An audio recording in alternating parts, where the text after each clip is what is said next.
aloha in our day. Spread a little aloha around the world. At breakfast with Bob.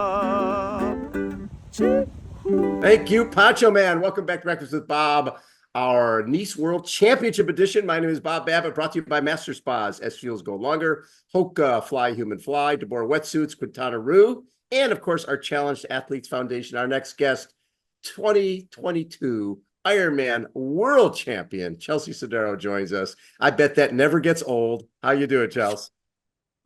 I'm great, Bob. It's so wonderful to see you. It's always a treat.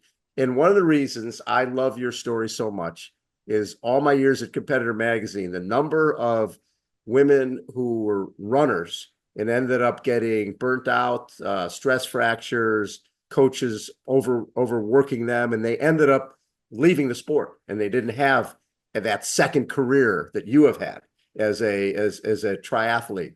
And I always look at you as that the one that got out, the one that got away from. I mean, running is wonderful, but there's still something to me that's missing for coaches understanding that if you swim and ride a bike and do other stuff, you can actually be healthier and run better. I think things are changing a lot since I came up in track and field and cross country, but the body type that was seen to be successful back and in the 2000s, early 2010s was very, very lean. And I think as a young collegiate athlete, I saw, what was winning races, or I thought I needed to look like to be successful. And that was sort of the model. And now we're learning so much more about fueling our bodies properly and what it takes as a female athlete to stay in the game for a long time. But there wasn't that research or information when I was, a young athlete. And I've found that when I fuel my body really well and I train properly and I take care of myself, I'm pretty good at swimming and biking and running altogether.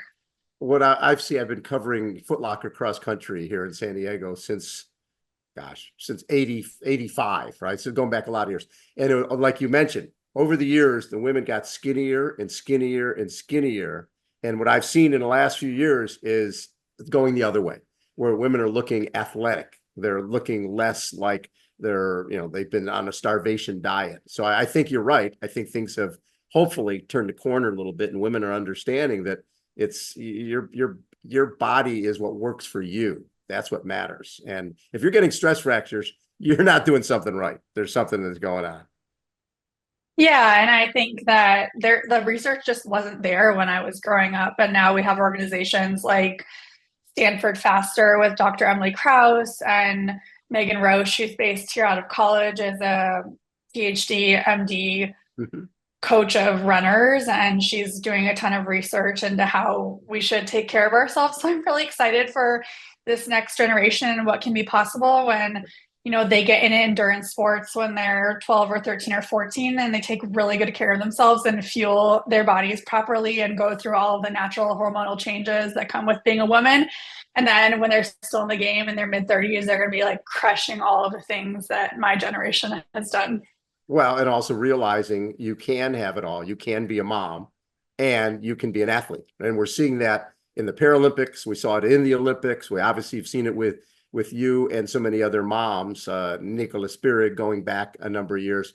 That's changing as well. Is it changing as fast as you'd like it to see it change? It's definitely not changing as fast as I would like, but I think that we are making, really great progress. When I was pregnant with Sky, I was like terrified of telling my sponsors, and I didn't have like real maternity protection, and I kept my pregnancy a secret until I think I was 7 or 8 months along.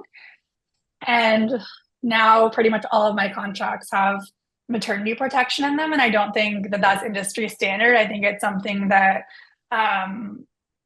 I fought really hard for, and my managers, Adam and Holly at Santara, fought really hard for. But I look forward to a time when we don't have to fight so hard, where, companies understand that we're actually of great value to their business plan. I think, women and moms have the greatest purchasing power in the Especially. US, Yep. but we're still making like 73 cents on the dollar to dads who are working outside of the home. And, you know, as the great Billie Jean King said, sport is a microcosm of society as a whole. And if we can, you know, support our female athletes through pregnancy and the postpartum period, through things like egg retrieval and parental leave and event deferrals, I think that will set us up for a really healthy future. I love it. So this season, you were down in Australia and New Zealand, like Yeah. creating a wonderful training block for the season, sort of getting away from what's happening in the States. How wonderful was that for you? Because look at you, got second at Taronga Half, you won 70.3 Tasmania, you win the Ironman New Zealand and basically crush it. Talk a little bit about just being down there, because we've seen that over the years where people will, Matt, back in the day, Mark Allen, before he won in 89, spent his whole winter down there and just got in such phenomenal shape that carried him through the whole season. Yeah, I didn't want to do like a traditional winter this year. Like I was telling you before we hopped on, we were living in Reno before, and the winter can be pretty gnarly there. So we decided to go to New Zealand and get in a really great training block, and I had a lot of fun. We were based out of Auckland, which is super hilly. And so I think that was like a great early season strength block. And, you know, I got a lot of data on myself and my equipment and had a really great performance at Ironman New Zealand. I don't think it looked super flashy necessarily, and it was so early in the year, so I don't think a lot of people were paying attention to it, but it was a really solid career kind of day, and I think was a great confidence booster. I continue to remind myself that I am really good at this Ironman thing when I can show up to the line in one piece, and that's so much of the battle, right, that I got wrong last year in Kona, where you have to be healthy, and it's always better to be, you know, 90% fit and healthy than being like 110% fit and a little overcooked. So I did a super short Ironman block leading into Ironman New Zealand and surprised myself with what I was able to do. So learned a lot of lessons from, I think, the preparation that I needed. And maybe I need a little shorter block than I thought previously. I remember 95 champion Karen Smyers, her classic line was, it's better to be 10% undertrained than 1% overtrained. I love that. I love Karen. She is such a light. The best. And it's so true. You know, it's really easy to get greedy in the sport. And I think last season, you know, I'd had such a successful performance in Kona in 2022 that I wanted to one up myself. And every session was about like beating a previous version of myself. And so often that's how we get in trouble, right? It's just about doing what you know is right for you and sticking to the basics and not getting too carried away and really enjoying it. And that's what I come back to. You know, what I believe is that I think when you're doing endurance sport the right way, there are these highs and lows because it's just tricky to get it right, and you're constantly pushing the limits and going over the line and learning about what's possible for yourself. And I've had a lot of that in the last, you know, 3 years, really. And when I get it right, I get it super right. When I don't get it right, then it's a little ugly sometimes. Here's a fun Karen Smyers story for you. So the guy we started Challenge Athletes Foundation for, Jim McLaren, was a, you know, amputee triathlete at that point before he got injured a second time. And we're at a post-race, you know, they're waiting to do the awards. And Jim says to Karen, hey, can I have she had a water bottle. Can I have something, just sip from your water bottle? And he goes, is it electrolyte? She goes, yeah. So he takes a sip and goes, that's beer. He goes, yeah, it's electrolyte. That's Karen, right? Just that, she was just always so casual about everything she did. When she beat Paula that year, all she wanted to do was, she says, if Paula continues to have a 15-minute lead, the women are going to get no coverage on the TV show. I've got to get it close enough so at least they'll cover this. And she ended up winning. but it was one of those things where she just felt like she needed to do something so that the women didn't get lost in the coverage of the race. So let's talk New Zealand, because you and Jocelyn were like halfway through the bike. You guys 4-minute lead. You get a drafting penalty, and then you come into transition to 254 down, and then by 6K you're in the lead, and you run a 249 marathon. And you're right, because it was so early in the season, a lot of people didn't really see it. But 249 marathon off the bike, and people underestimate how tough that New Zealand course is. It's not some flat and fast course. Yeah, I was really not happy with the penalty that I got. It happened through an aid station, and that's usually considered kind of like a dead zone. So I was like really caught off guard and frustrated that happened. And I just sort of like committed to biking my brains out and racing my own race, because I was alone for most of the second half of the bike. And I was really on a mission on the run. I think I hadn't done a lot of specific training. I had like one big session 10 days out where I thought I'm in pretty good shape. But yeah, I really enjoyed the distance, and it's 4 times 10K loop out there in Taupo, and I got to see my family every single loop, and Steve was out there, and so it was really a fun vibe, and I knew a bunch of people on the course, and I felt really buoyed by the community, and it's such a historic race, and the Kiwis have so much pride in the event, so I really felt lucky to be a part of history there, and I feel proud now to be a part of history as a course record holder. Well, and the race that's coming up, Ironman World Championship in Nice, that run course, you'll see people over and over again, which originally people were like, oh my God, it's gonna be 4 loops on the run, and what a nightmare. And then when people got there and realized that all of a sudden there's 10,000 spectators who happen to be in a promenade, they don't know they can't spell triathlon, but they're out there cheering for everybody because this is a cool thing that's happening on the promenade where they happen to be. And people ended up loving it. And for someone like yourself who can see where everybody's at, because during that bike ride, you don't see people, right? You're out of sight, out of mind. But in the run, you'll be able to see who's there and who you can run down. You were 4th there at 70.3 Worlds back in 19. So you have a sense of the uphills and how scary those downhills can be. I do. I loved that. I think that was my 3rd 70.3 ever back at the World Championships in 2019. And I loved it. It was the first moment where I thought I can be really good at this. And I really enjoyed the technical aspect of the course there and riding there. I think I really have fallen in love with the, technical aspect of riding my bike. And I think so many people spend a lot of time just like in their aero bars looking at their power meter. And in reality, there is kind of an art, and there's so much history and ritual and I don't know, like routines around the bike. And part of that is how you ride it and riding it really beautifully. And so that's something that we've put a big focus into my preparation there. And I'm excited to get out there in a few days and get on the course. And what's fascinating is with those type of downhills, a lot of times people who are coming into the sport from swimming or from running, they have the power to go up. But the going downhill and taking those corners the way you sort of have to take those corners, because you can lose a lot of time on the downhills if you're not attacking it. So, but that seems to have come to you fairly quickly, or was that something that took a while? When I was in college, I went to UC Berkeley. And one of the first days of practice, my coach, Tony Sandoval, sat me down and he said, on distance days, you're going to walk around the track like you're a distance runner. And on drills and sprint days, you're going to walk on the track like you're a sprinter.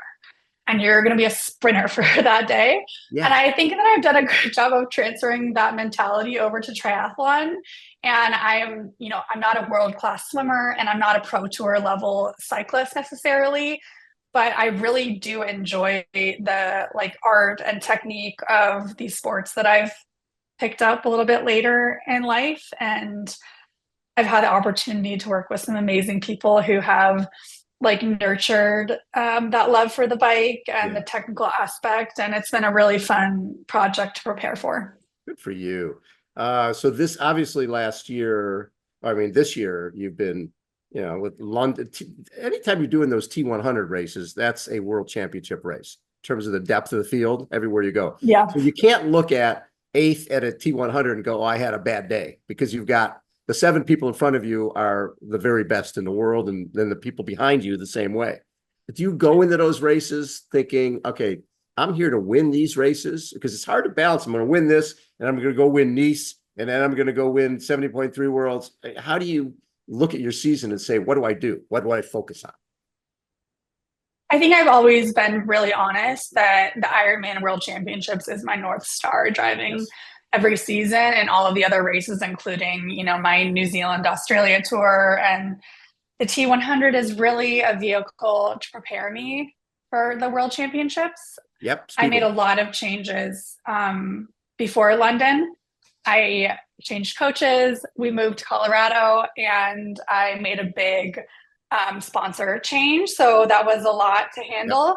I think I had maybe 2 or 3 weeks of like proper training leading into London. So I just approached it with an open mind and wanted to get a good Yeah. training stimulus out Yep. of it. Like, I do not enjoy getting my butt kicked. I am hyper Yes, competitive, you are. Yep. but I think that sometimes you have to put your ego aside and you have to show up when you say you're going to show up and put your best foot forward. And I think that's what I did there. And it was a pretty, solid day considering, my own Absolutely. circumstances. Absolutely. And so last year, when I look back at Hawaii, I know you're looking at it like you still got 6th place, right? You still went at 8:42 and ran 2:53 off the bike. So I know you want to win the race. You're defending champion. I get it. But now in hindsight, how do you look at that race?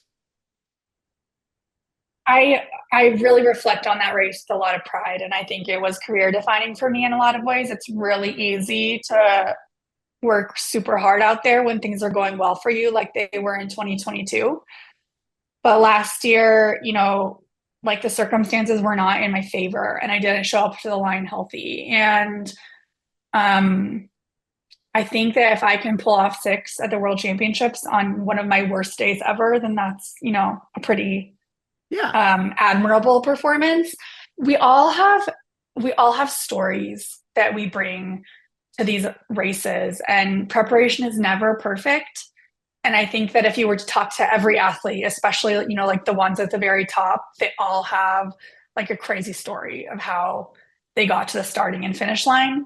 And of course, I have my own experiences of how, the lead in to races go. And that one, it wasn't perfect, but it's also part of the game, right? Part of the game is showing up as the best version of yourself and executing. And I think I did my best considering what I was dealing with.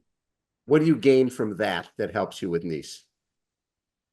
I learned that I was a lot stronger than I thought I was. And I think it would have been really easy for me to just throw in the towel coming Easy, off the right? bike where I was, and also like in a considerable amount of pain.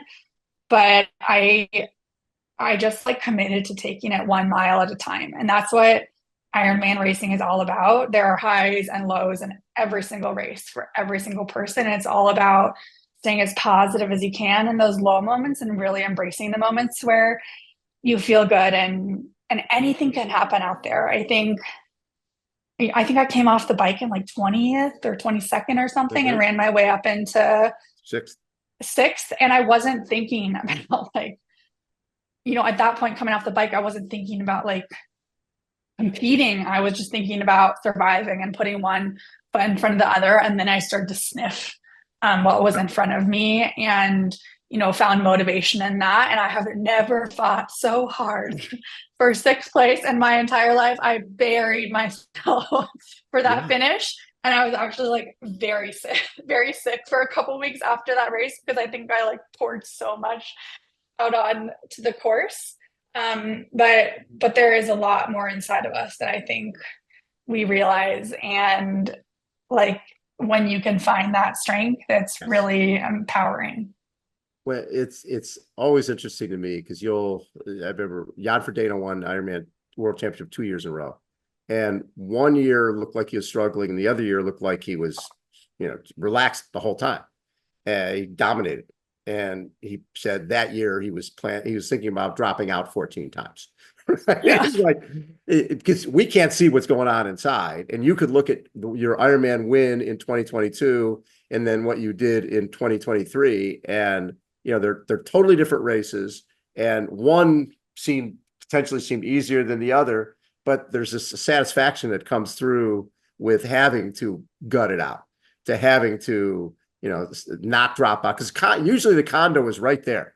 It'd be real easy. You're in that run course, you're going, it's air conditioned, I can get out of here. You got each person on each shoulder saying, I don't need to do this, I'm the Ironman World Champion. And the other shoulder saying, you know what, I need to get 100% out of whatever I have today and be happy with the effort. But it's that battle, that internal battle, that a world championship, I think, brings out more than anything else.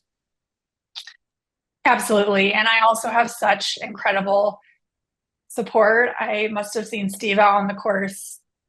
He was all over the place. And Luke and Beth McKenzie were everywhere on that day. If you saw Luke cheering for me, you would have thought that I was winning by a mile. He was so invested in my performance. And so, you want to make yourself proud, and you also want to make the people who believe in you and invest in you really proud. And there were a whole lot of people on the course screaming yes, yes, yes to me. So it was pretty cool.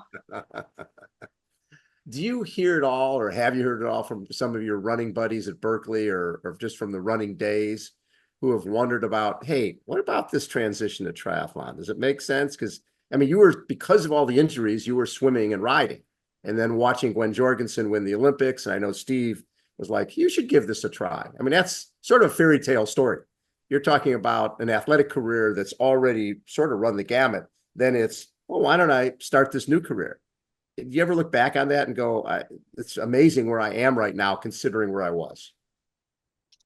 We were totally crazy. But I think that I am not risk adverse at all. For anybody who knows me, I will YOLO. I'm all about going for it.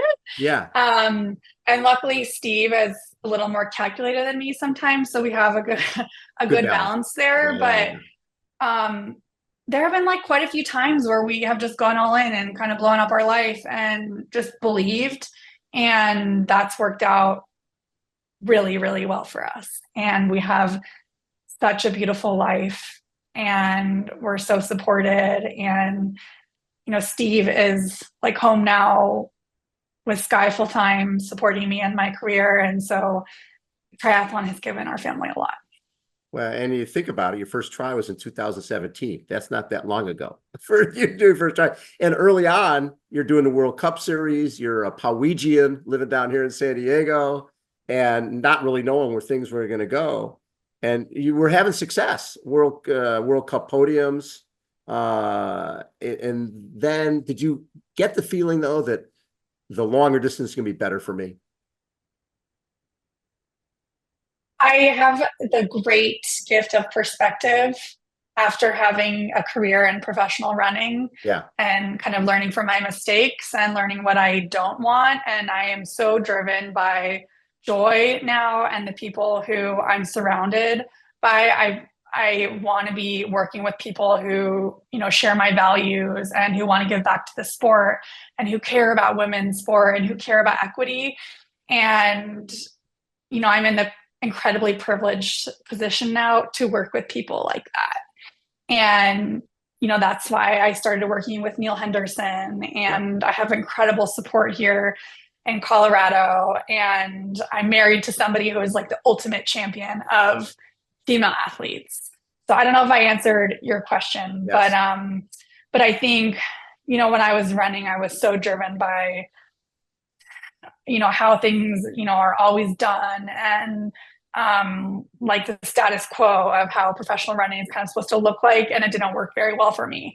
And now I kind of do things on my own terms, and I get to work with people who, really enjoy working with me and bring a lot of joy to the process. And ironically, I feel so much less like pressure now than I did a year ago. And I think a lot of that is because, who I interact with on kind of a day-to-day basis. Yeah. Well, I mean, the deal is every time you go to a start line, people expect you to win. You're an Ironman World Champion. And that's something that's not realistic because you're all different distance and everything else. But that's the people who are along the sideline are like, what's going on? She's in third place. She's the Ironman World Champion. They don't quite understand that, being an Ironman World Champion was one day and today's a different day. And you don't know exactly what's going to happen. When I look at 2019 and just all of a sudden, here you are winning 3 70.3s and then going and getting fourth in the worlds and just really sort of out of nowhere, one of the best in the world. Did you feel that after Nice? It's like, okay, I can compete at this. And did you think that that was going to be the distance, or did you think that the full was going to be your distance? I think I always really thought that the full would be my distance. I remember going out, I've told this story a few times, but I went out to Kona at the end of 2018 with a teammate who was preparing for the Ironman World Championships with Sarah Piampiano. And I got off the plane and I just thought, oh, I love this. And I think the coaches who were there thought that I would really struggle and I would kind of fade as the camp went on, but I just got stronger and stronger and really did well in the heat and humidity. And during an open water swim, the coach pulled me aside and said, "Come here, Chelsea." And I hung on to his paddleboard and he said, "You can win this race one day." Wow. And it's crazy. We're still good friends. His name is Paul Buick. He's a Kiwi coach. But yes. I think that planted the seed. And, based on my physiology and the testing that I've done, I'm really built for the full distance. And I also am most inspired by it. I think there's so much history and lore in the full Ironman, and especially at the World Championship level. And I just love the stakes and the competition. I think it's really fun, and anything is possible. So when you look back at the running career, what was your best ever race that you look back at it and say, yeah, that was one that meant the most to me? Obviously, as a runner, you're running every freaking week. So, but was there one that meant more? I tried to make the world cross country team. I think it was at the beginning of 2013, and I missed the team. I had a really bad day at the trials, and kind of at the last minute decided to do indoors and went to the US Indoor Championship 3K, and I won, and I beat a couple of Olympians in a kick. And I dove. It was a dive across the line, fell on the track. Yeah. And I think it just showed me I could really win at that level. When you're winning US titles, you're pretty good. And you won 2 of those, right? And I think, I won a couple. I run the road 10K and I won the indoor 3K. And I think that a lot of people look at my triathlon career and they think, oh, she's a flash in the pan. She came out of nowhere. She's a one-hit wonder. And really, the Ironman World Championships in 2022 was a culmination of my life's work. Yes, it is. Everything coming together on the day. But big performances in triathlon or endurance sports is the culmination of years and years and years of hard work and good choices and investing in yourself. And I'm so lucky that I get to keep on doing that. That's still my job every day. It's fascinating, again, when you look at a Lucy Charles Barkley. The world-class level at swimming, didn't make the team in 2012, jumped into triathlon as large, but she's a world-class athlete who got into the sport and then knew, okay, that one didn't work. This one is working. I know what to do. You came out of winning Ironman World Championship and you knew as a professional athlete, it's not like your first rodeo. Okay, I've got to get some major sponsors. I've got to get some people who believe in me. I'm not just going to take the first dollars that are thrown at me. I'm going to make sure that I do my research and I'm developing a partnership that's going to last way beyond my career. Right. So that's what I really, and also you also understood, just like Chrissy Wellington did, and we've chatted about this before, that now when you're at the top of the podium as the Ironman World Champion, you are the spokesperson for the sport. It just goes along with that. And Chrissy understood that she wanted girls and women to embrace sport, and that sport is good for them. Right away, for you, sort of the same thing. I want women to know they can have it all. They can be an athlete, and they can be a mom. They can do whatever the hell they want to do with their lives. So all that other was almost like college prep. All that track and field stuff was college prep for your real calling, which is as the Ironman World Champion.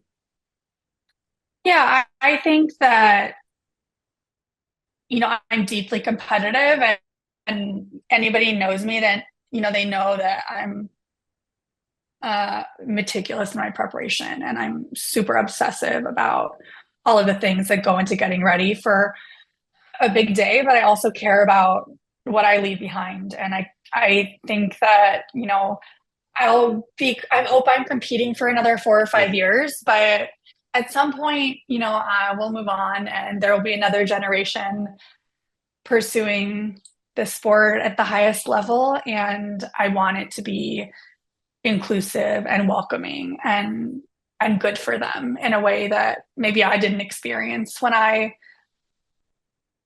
first was making some family planning choices.